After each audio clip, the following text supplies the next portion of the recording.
All right, well, this is quite something to look at the comparison. What we have been told by Democrats and the mainstream media over the course of the past 3 years compared to the truth that has been exposed in this Inspector General report.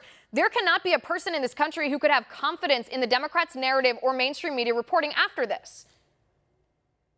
Yeah, I mean, look, and the spin machine has begun. All they're talking about is no political bias. This was the Crossfire Hurricane counterintelligence investigation was properly predicated. But Horowitz's report was pretty damning, and I mean, he went lightly here on the FBI and the DOJ and Comey and Barack Obama, who nobody's talking about.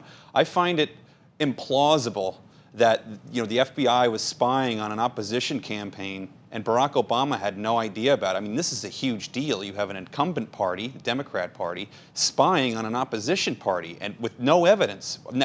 Look, I've come on here and I've said this several times, there are no evidence. Everybody knew this through testimony, through Lisa Page's testimony. There was nothing that sparked the Crossfire Hurricane other than opposition research from funded by the Clinton campaign. So it's also impossible that Horowitz can say, hey, look, there was no political bias. What are you talking about? This was opposition research, unverified. Look, the New York Times, the Washington Post, they all had this dossier. They tried desperately to verify it. They would have loved to verify it. They have hundreds of investigative journalists that they would put on it. If there was even a morsel of truth to it, they would have reported it. They would have blown it out of proportion. They would have propagandized it themselves. They didn't even do it. The FBI took it, opened up a counterintelligence investigation based on nothing. Things that the Washington Post and the New York Times wouldn't even run. And they're not an outlet that has monopoly power on coercion, okay? They can't spy on anybody. But that's what the FBI did. So it's really fascinating that Horowitz can say that there was no political bias. He also testified, you know what, there was no political bias in this, but I don't know what the reason was. He actually did not say that there was no political bias. He said he couldn't establish proof